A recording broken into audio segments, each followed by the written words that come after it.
Long before the first humans stood upright and took their place in the world, there was a beautiful land that was ruled by what many would come to call the Fae. These ancient beings were worshipped by mankind, but they were also feared.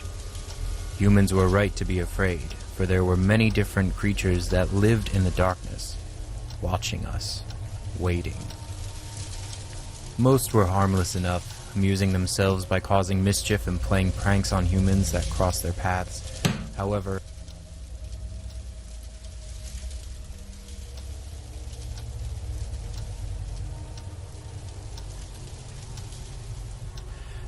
some had more sinister intentions. The Urkling, for example, have developed a liking for the taste of human children. These monsters are small, unnaturally fast, and impossible to kill.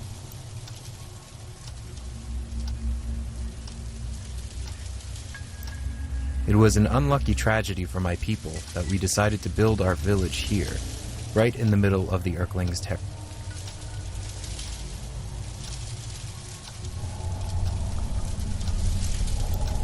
It was an unlucky tragedy for my people that we decided to build our village here, right in the middle of the Urkling's territory. We have lost so many of our children over this past year, there aren't enough tears in this world to weep for their loss.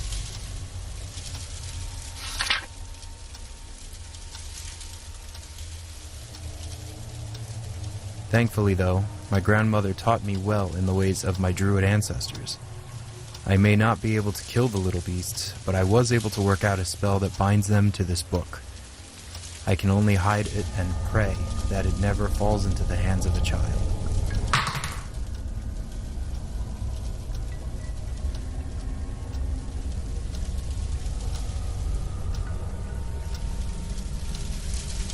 If you are reading this, know that I'm truly sorry for the demons that have now been passed on to you. Opening the book will have awakened them, and I'm sure they will be ravenously hungry.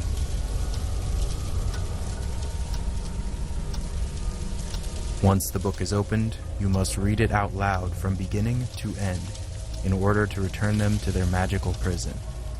Be watchful. They only attack if you don't see them coming. Most importantly, once you finish this book, keep it hidden so that no one ever opens it again.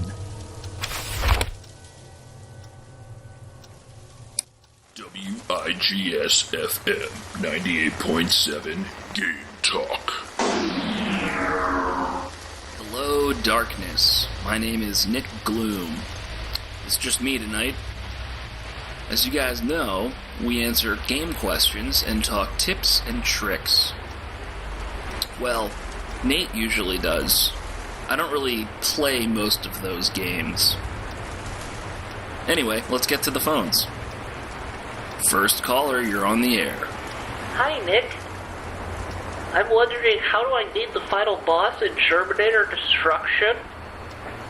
How would I know that? Oh, I don't know. I'm stuck here working for crap money. I still can't afford to buy new Atari games. Would you like me to page Nate? I don't know. Here's the thing. Like I said, I'm working here. I don't usually come on the radio. So, I don't have as much of a bedside manner as Nate does. But it's totally fine. I bought a new OBasic book, which is the programming language for Atari, since I can't afford to buy my own Atari games, and I'm working on my own homebrew game. The pending title is Evil Midnight, where I'm not sure what you're going to have to do yet, but I think it's going to be a horror game, and it's going to be at nighttime, and it's going to be evil. Basically, you would do something all night, and then you would win. It's kind of like working here. I try to keep my head down all night, but Janet asked me to go on the air, and I'm always getting asked to do stuff. The more stuff I get asked to do, the more I get anxious and panic. It's a vicious cycle. Is this some kind of life lesson? I just want to play Terminator. Here's the thing.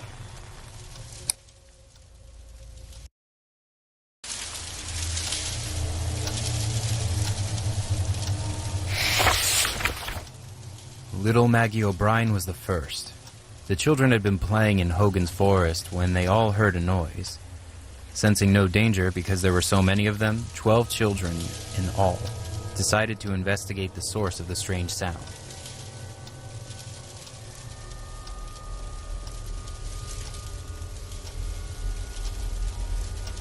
As they all searched high and low, they soon realized that Maggie was missing.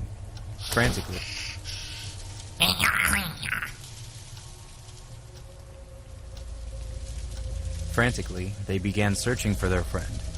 She was a small girl who loved to play hide and seek.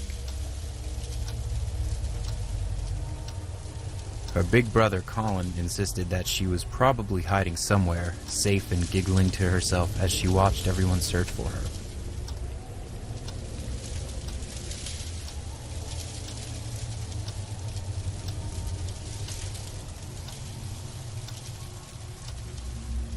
The sun sank low in the sky and the forest grew dark.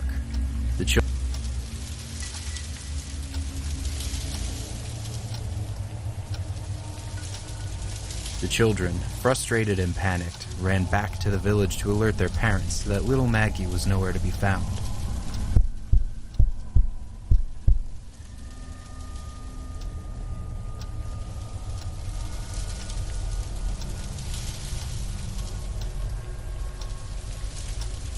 That's when everyone lit torches and spread out through the woods, calling her name.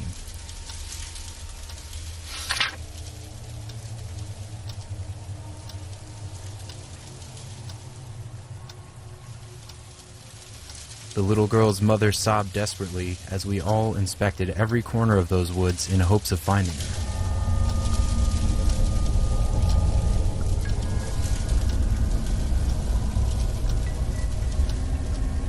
Her brother kept searching, tears streaming down his cheeks.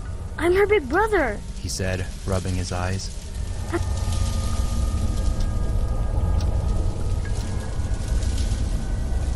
I'm supposed to make sure nothing happens to her. It's not.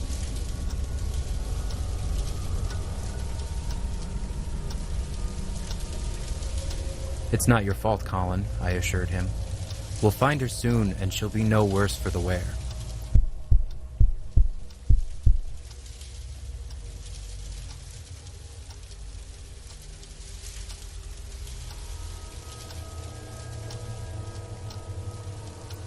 He nodded, forced a smile, and we all continued looking.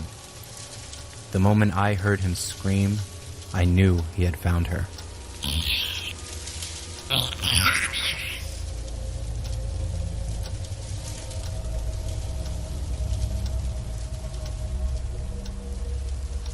Or rather, what was left of her, which wasn't much. We were sure it was Maggie because she had worn her favorite hair bow that day.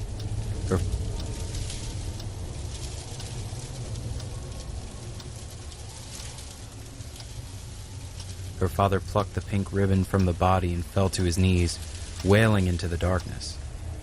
Poor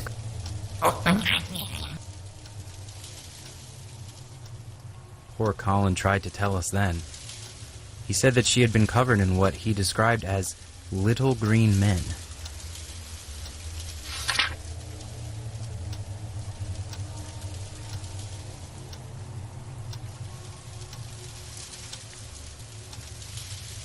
They were fat and green? He stammered.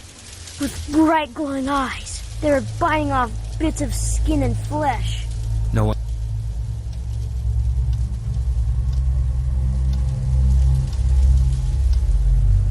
one believed the lad. We all attributed the horrible ordeal to a hungry wild animal. Of course, what else could it possibly be?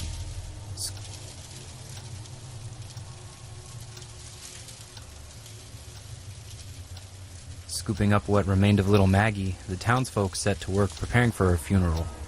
We had no idea the horrors that lay ahead.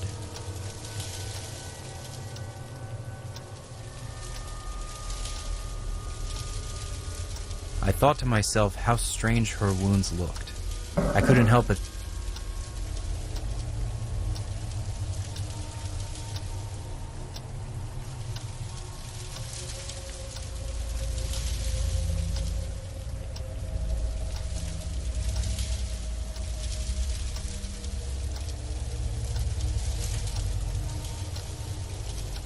I couldn't help but think back to what Colin had said about the little green men. It made me...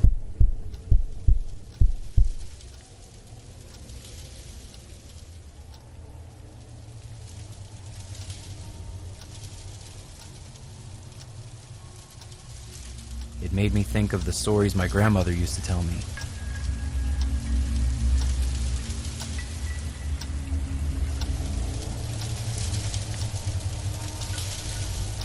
It made me think of the stories my grandmother used to tell me. She said that our druid ancestors spoke of tiny creatures that lived long ago in the swamps and marshes surrounding our lands. The Erkling.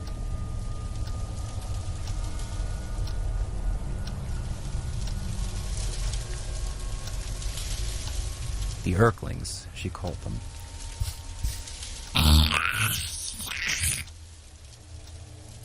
There were 3 tribes, each being their own breed of evil. One tribe, I recall, she said were green and fat. They would lure children away from safety and feast on their flesh.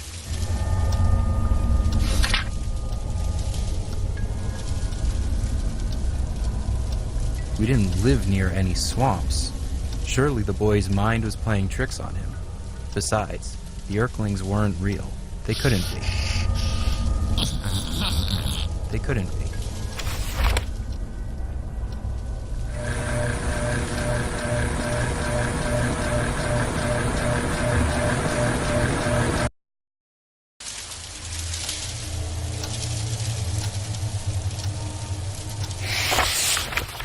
Maggie O'Brien's funeral was just what anyone would expect.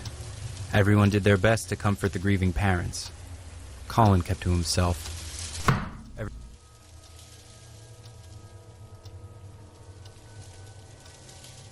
Everyone assumed it was because he blamed himself. After his sister had been laid to rest, I came to him to ask him how he was doing. He looked up at me, eyes red from either crying, lack of sleep, or a combination of the two, and said, I really saw them.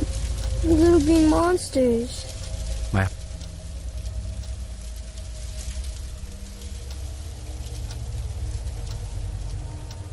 My heart ached as I put my arms around the boy.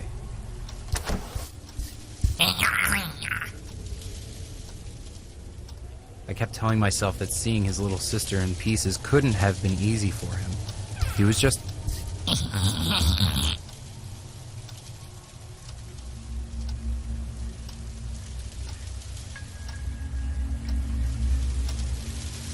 He was just in shock.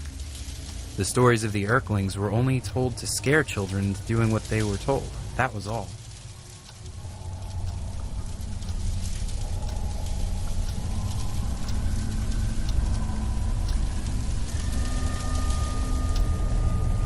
The first thing my grandmother told me about the Erklings was that there were 3 tribes.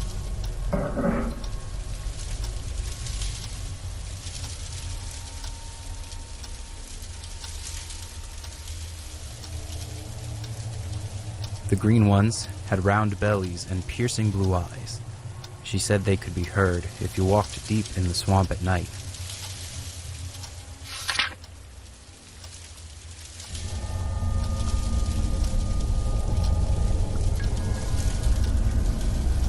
They would laugh and sing as they danced around their tiny campfires, which would appear only as tiny flickering lights through the trees.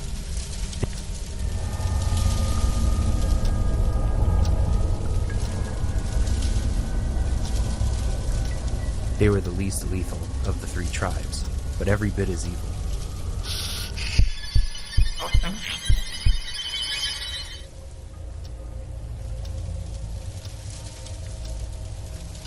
The red ones were more temperamental and even faster than their green cousins. They didn't sing or dance around campfires, and their celebrations were a bit more gruesome. They prefer to eat children from the inside out.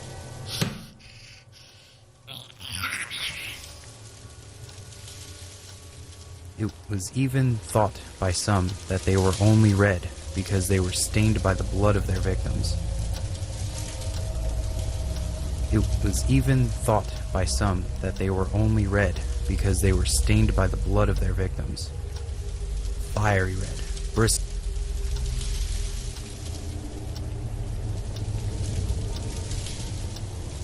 Fiery red, bristle-like hairs sprouted from the tops of their heads, and their glowing yellow eyes seemed cold and calculating.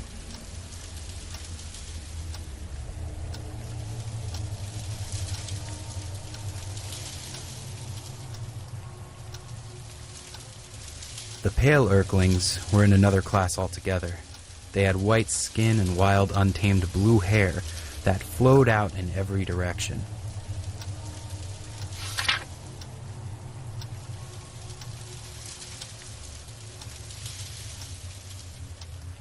The most unsettling thing about them was that they had no eyes at all, yet they somehow were the most keen and efficient killers of the three.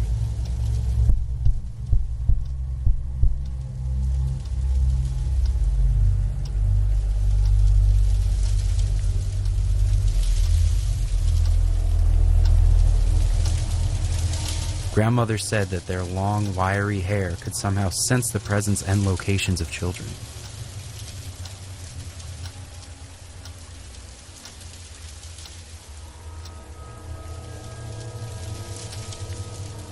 There were some things that all three tribes had in common. Urklings preferred to eat after midnight and would only attack if the child didn't make direct eye contact with them. I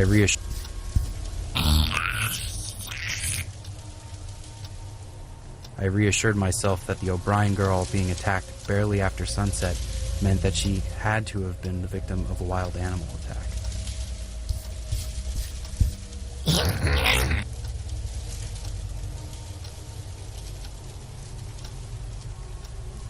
A few of the men in the village came together to hunt down the beast that killed the girl. They came back 2 days later, carrying the carcass of a large wolf. The whole village breathed a sigh of relief, and a big celebration was held.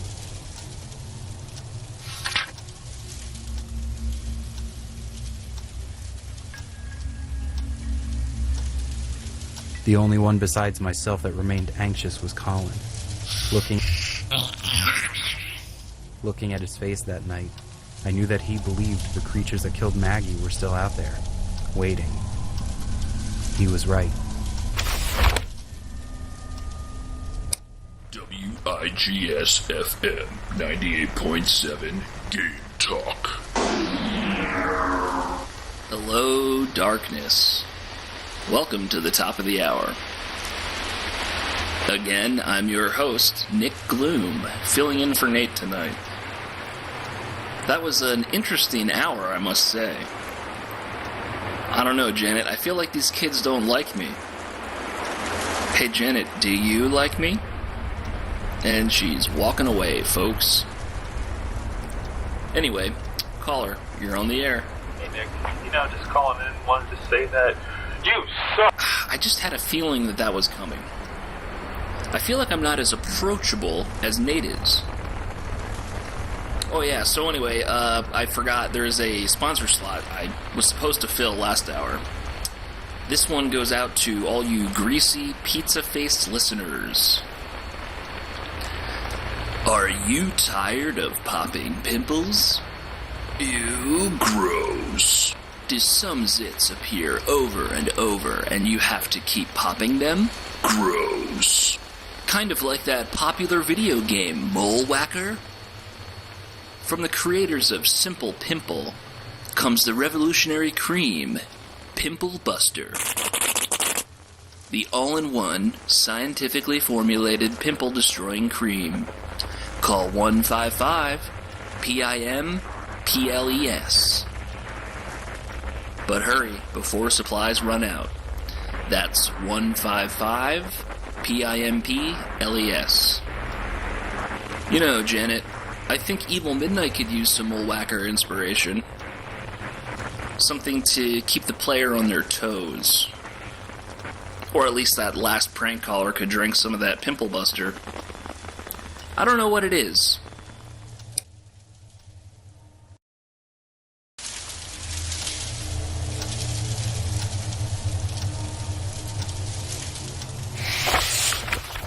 The next day, Maggie's mother visited her daughter's grave, discovering something that was more than a little strange. The earth on the grave was disturbed, as if something had clawed its way out. I couldn't help but remember what grandmother had said about the red Urklings. They would burrow inside their victims and eat their way out. Could it be that we brought a whole tribe of them right into the village without even knowing it? The answer would come soon enough.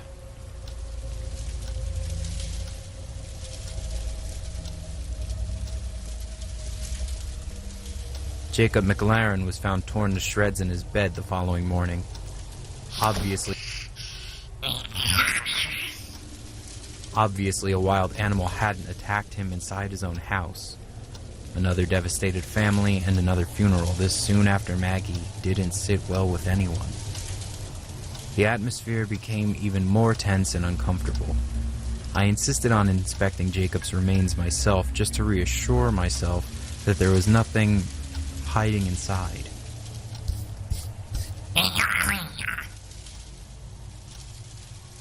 Colin approached me afterwards, asking what I was looking for. I told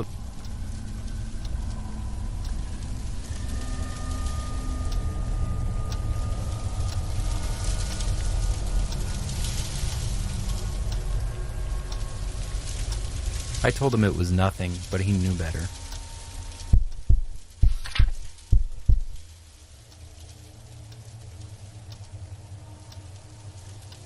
You believe me about the monsters, don't you? His young face was determined as he spoke. You're the only one that doesn't look at me like I'm crazy.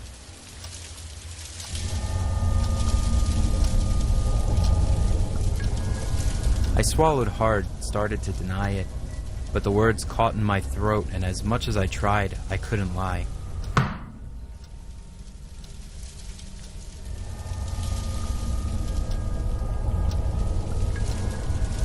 Listen, I put my hands on his shoulders. I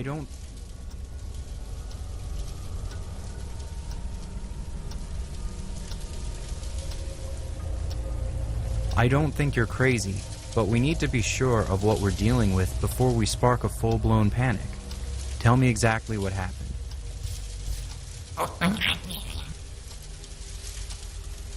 Colin took a deep breath, working up his nerve. It was so... It was so dark, but I had a good torch. I called her name over and over. She didn't answer.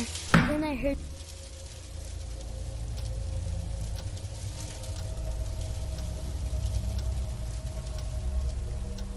Then I heard something. It sounded like chewing. I took a few more steps and I saw her laying there, all over...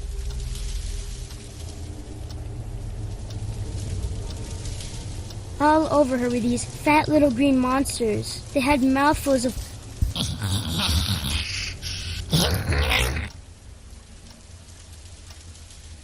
They had mouthfuls of pointy teeth that looked like needles, and massive clawed hands. Just then a twig snapped under my foot, and they all stopped what they were doing and looked right at me. That's when I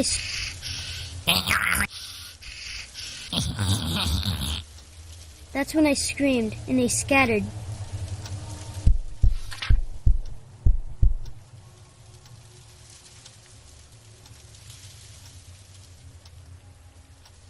They were gone before any of the grown-ups got to me.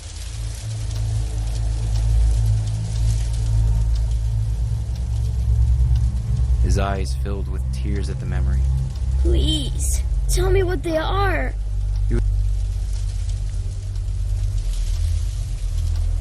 He was no more than 11 or 12, having just lost his sister and now his friend. No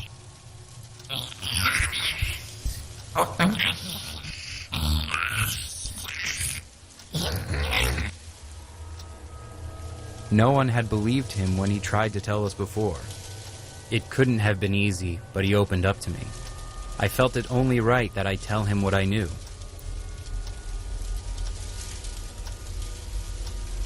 We sat together by the bonfire late into the night, and I told him all the old stories.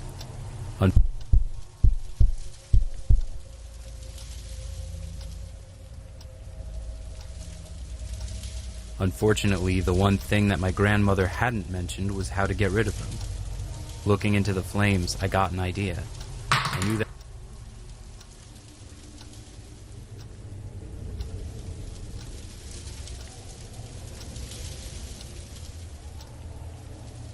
I knew that most unholy creatures were repelled by fire.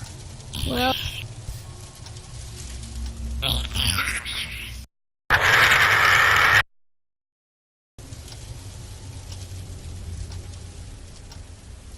they were gone before any of the grown-ups got to me. His eyes filled with tears at the memory. Please, tell me what they are. He was no more than 11 or 12, having just lost his sister and now his friend. No one had believed him when he tried to tell us before. It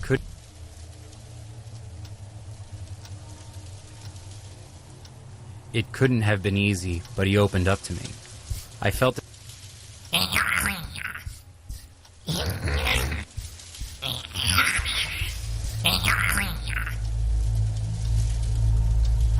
only right that I tell him what I knew. We sat together by the bonfire late into the night, and I told him all the old stories.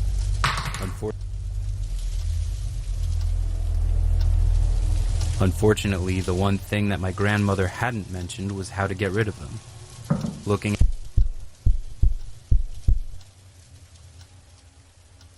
Looking into the flames, I got an idea. I knew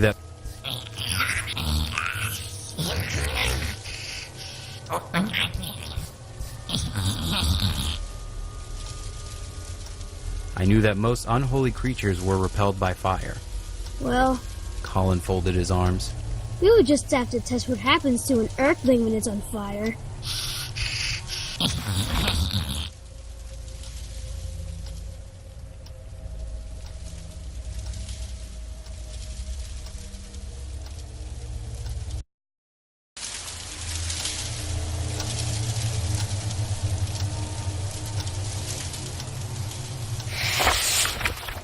Colin wanted to tell his friends about the Erklings, but I begged him to keep it a secret.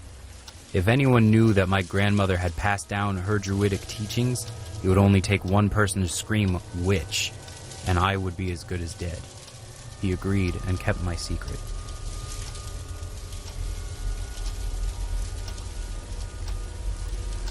I mixed a potion that would catch fire when touched by the tiniest flame. Surely this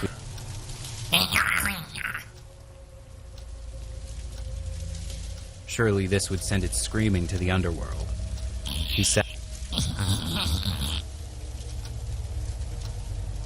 sat quietly in his bed and waited, knowing he mustn't look them in the eye. He must let it.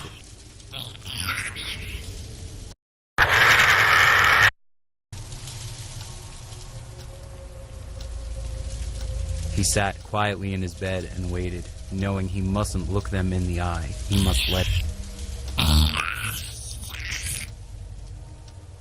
let it attack, for this would be the only way to get close to it.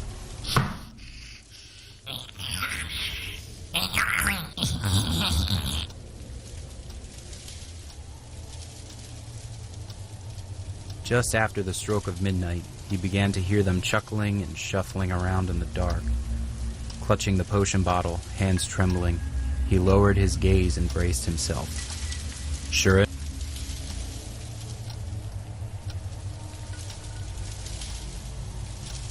enough, one of them leapt from his bookshelf and sank its teeth into the flesh of his arm.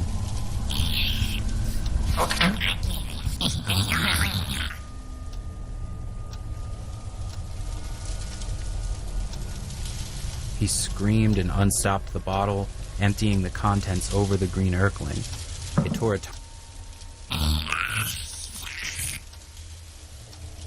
tore a tiny round chunk from his arm and gulped it down just as Colin shoved a candle right into its face.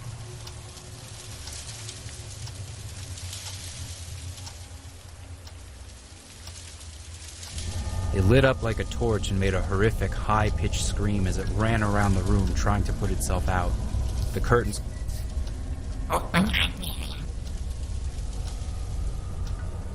caught fire as 4 more Erklings sprung out from their hiding places.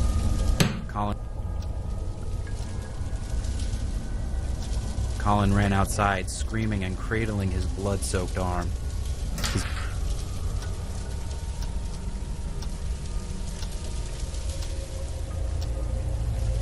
His parents soon joined him outside in a panic, trying to figure out what had happened.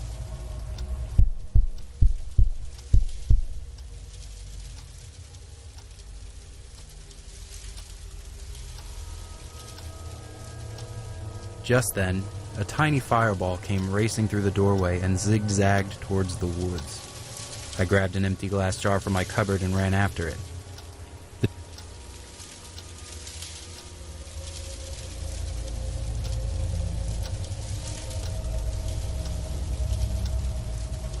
The jar made a thunk sound as it landed over the flaming Urkling, and the fire quickly went out. To my horror, this thing wasn't dead.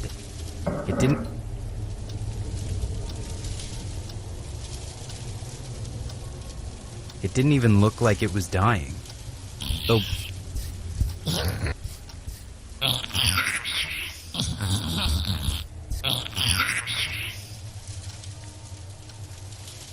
Though blackened from the being set ablaze, it was just as spunky as ever.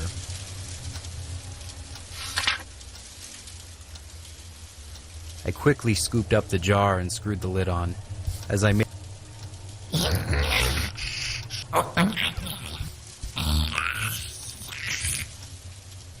I made my way back, some of the villagers were trying to put out the fire inside at the house, and others were tending to Colin's arm, telling him that it must have been a rat.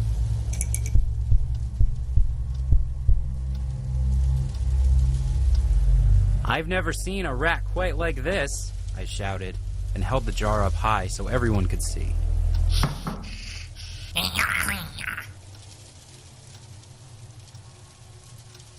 The instant they all looked in my direction, their jaws dropped open, and Colin's face lit up for the first time since he'd lost his sister.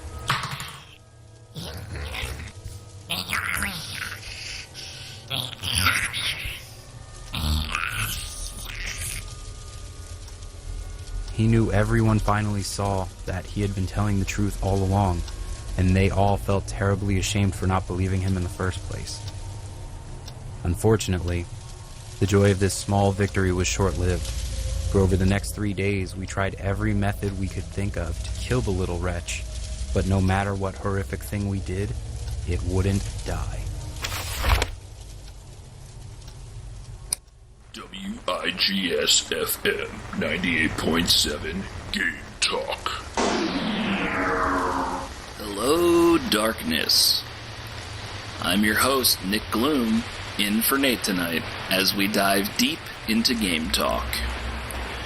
Sorry about those technical issues we experienced last hour. I think Janet might have fallen asleep. For those of you that missed it, we were having an interesting discussion about game difficulty and learning curves. You know, Nate likes Dragons and Dungeons, but apparently I'm dumb for thinking it's too difficult. Apparently, kids can play it. So what do I know? Kinda like my work in progress, Evil Midnight, which, as I mentioned earlier, if you weren't around, is going to be more of a horror game. I'm not really sure, but I would imagine, in a game like that, confusing the player could be an evil tactic. Something like grooming them up to expect one thing, and then yank the rug out, so to speak. Anyway, I'm rambling.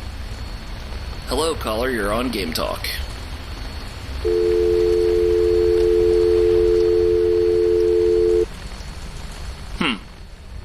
Must have lost him.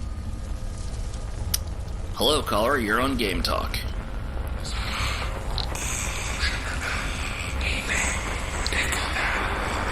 Very funny, guys. Caller, you're on Game Talk.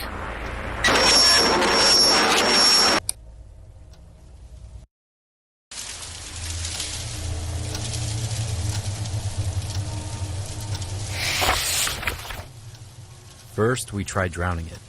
We even had the priest bring us holy water when water from the well didn't work. We cut off its head, but as soon as we snipped its neck, the head grew a new body, and the body grew a new head.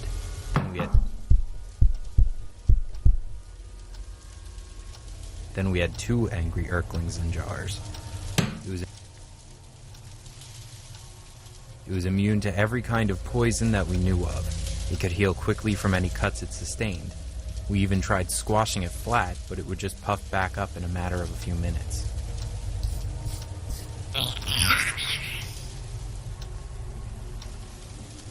By this point, the Urklings had infested every corner of the village. Parents had to stand guard over their sleeping children.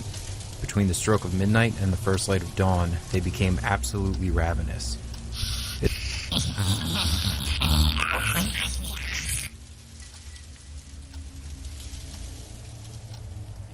It appeared that there was nothing else we could do. As much as I hated the thought of disturbing my grandmother, I knew that she was the only one that might be able to give me any insight as to how I could get rid of them.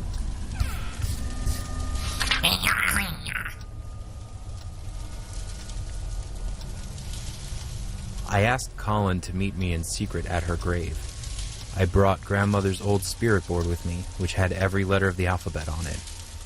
Colin and I placed a small glass cup upside down in the center of the board and waited.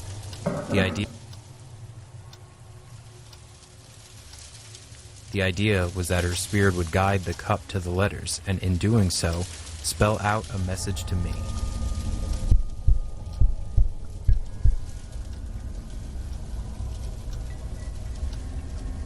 Grandmother, I spoke aloud.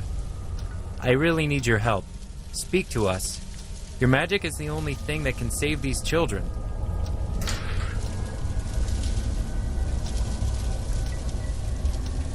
We waited, but we were met with only silence.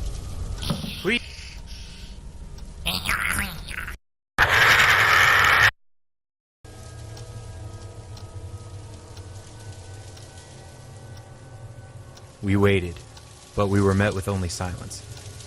Please! Please, grandmother! I pleaded.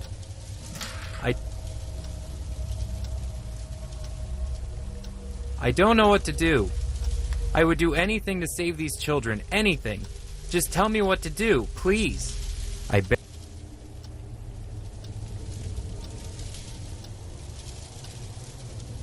begged her to answer me.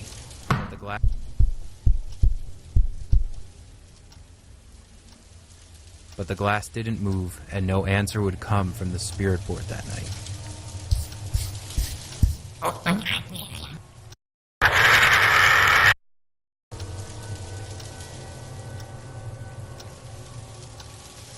As we snuck back to the village, we were greeted with the news of 3 more deaths.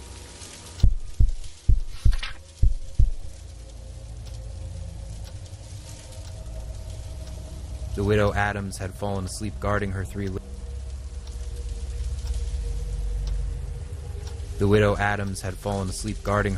ones. She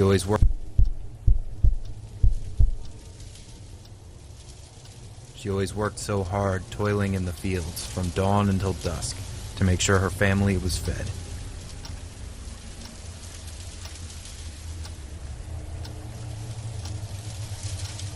After she lost her husband to sickness, she was the only caretaker for her children. Now they were gone too, and she was truly alone.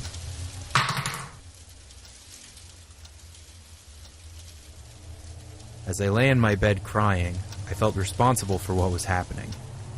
I hadn't paid much attention as a child when my grandmother tried to teach me the old ways. If I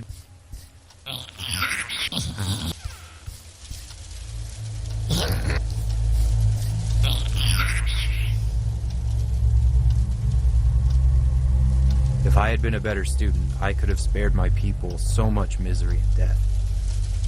Eventually, I drifted off to sleep. It was only then that my grandmother finally came to me in a dream and told me what I must do if I wanted to rid the village of the Urklings once and for all.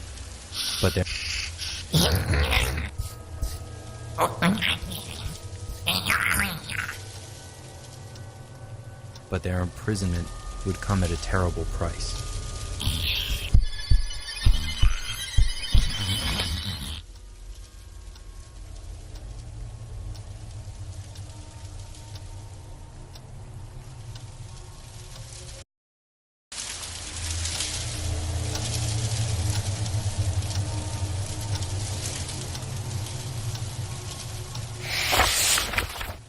I found myself walking through the dark forest. The damp earth under my bare feet felt cool and mossy. In the distance, I could hear drums. A bright light was shining through the trees. I continued cautiously, unsure of what to expect when I entered the clearing. As I came closer, I could see people dancing around the fire. A beautiful woman stood with her hands outstretched towards the sky. It took a moment before I recognized her. Grandmother? Is that you? Hello. Hello, dear. I heard your call, but I could not come to you. I had to wait. I had to wait until you fell asleep to bring you here. What is this place? I asked, looking around. This is where all of our people go when their time on Earth ends. Can I stay here with you? No, my darling. I'm afraid you can't. I could see the sorrow in her eyes as she put a sympathetic hand on my cheek.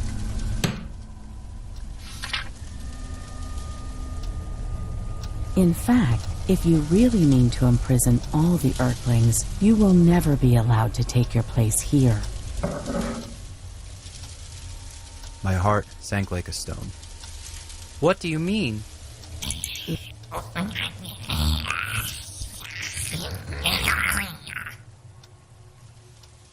If you wish to trap them, your immortal soul will be lost forever. Do you understand? Do you understand? I bit my lip as I thought of Maggie, Jacob, and the 3 Adams children. I couldn't even imagine the horror they must have felt during their final moments. Then I pictured Colin and the other children of the village. I simply couldn't bear to let the Earthlings pick them off one by one. Soon we would have no children left. I couldn't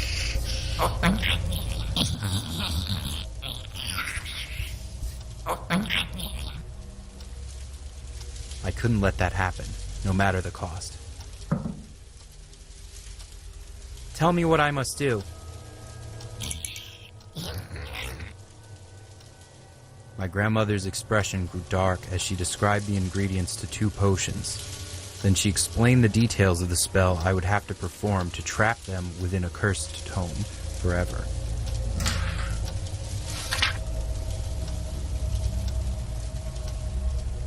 As she spoke, I could feel my blood run cold, and a horrible chill spread through my entire body.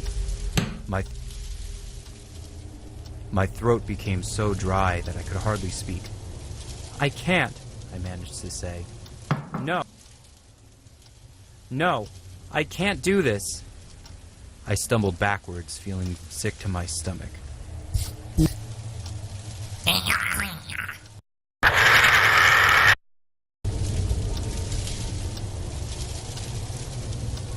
As she spoke, I could feel my blood run cold, and a horrible chill spread through my entire body.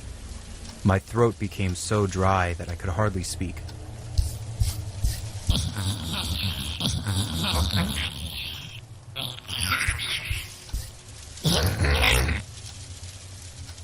I can't, I managed to say. No, I can't do this.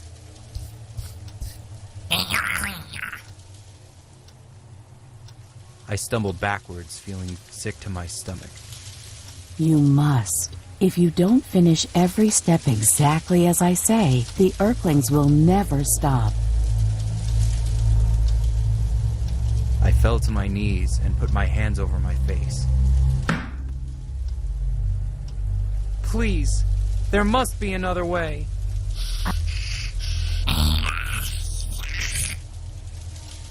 I don't make the rules, my dear. I can only tell you the way things are.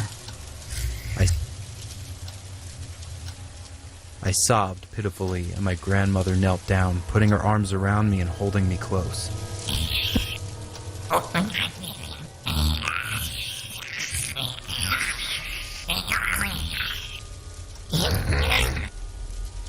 The right thing to do is rarely the easiest. Be strong. she whispered as I woke. Be strong. As soon as I opened my eyes, I began to question the dream. Did my grandmother's spirit really visit me, or was it just my anxious mind playing tricks on me?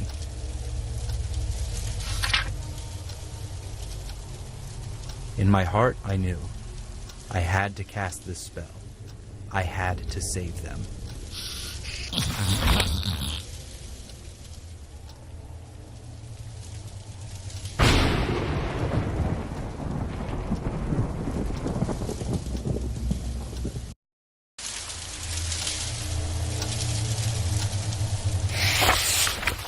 I searched Hogan's forest for the various herbs I would need to brew 2 potions. I smelled the sweet perfume of the forest air and listened to the songs of the birds and insects of the woods, knowing that it would be the last time I would ever get to enjoy them.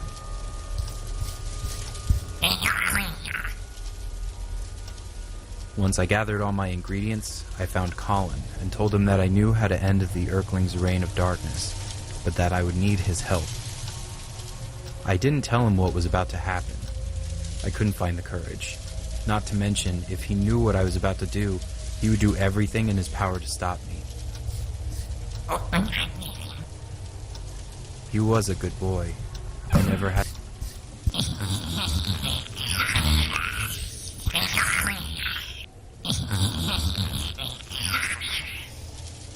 I never had the privilege of having children of my own, but if I had, I would have wanted them to be just like Colin O'Brien.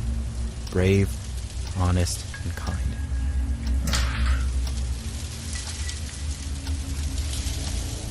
Together, we walked into the deepest part of Hogan's forest. The old stone ruins marked a sacred place where our ancestors used to honor the ancient woodland spirits.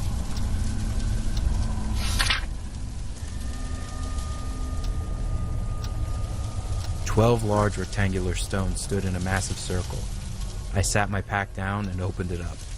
Taking out this very book, I opened it to the first page and laid it in the center of the circle. Next, I took out the 2 potions, one black and one white.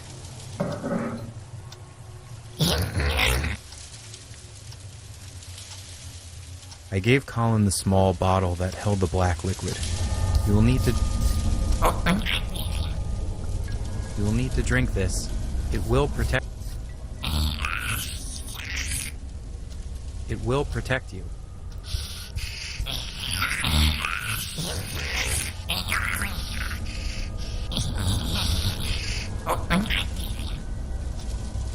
He frowned for a moment as he inspected the murky potion, but obediently pulled the stopper out of the bottle and drank it down.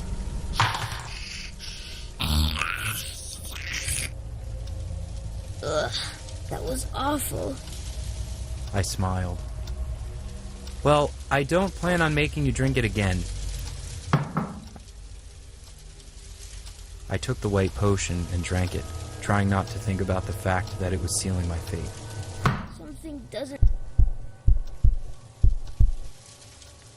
Something doesn't feel right. Colin started wobbling.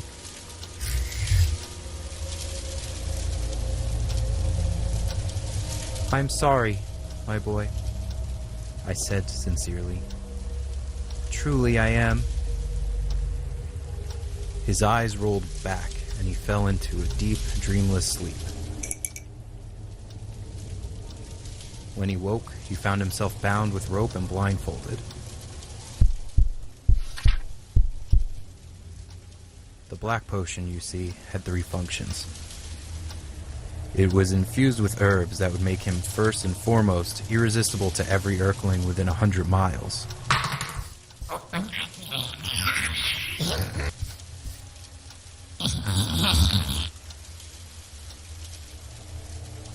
Secondly, it contained the binding agent that would ensnare the creatures and keep them forever trapped in a pocket dimension that could only be opened using this cursed book.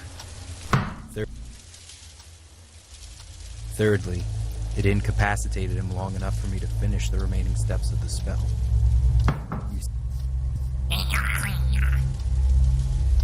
You see, while he was unconscious, I was writing this book. As I pen these final words, I can already see my skin turning white. My hair has mostly fallen out, and long blue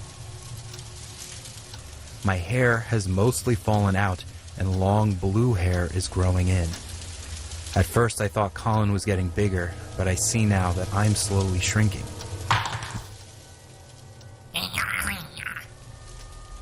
My vision is fading. I can hear the others coming.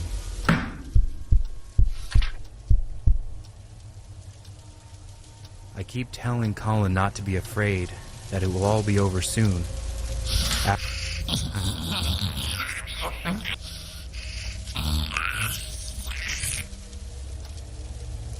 After we eat him, we will all be trapped in the book. His screams will be the last thing I hear. Please forgive me, for I can never forgive myself.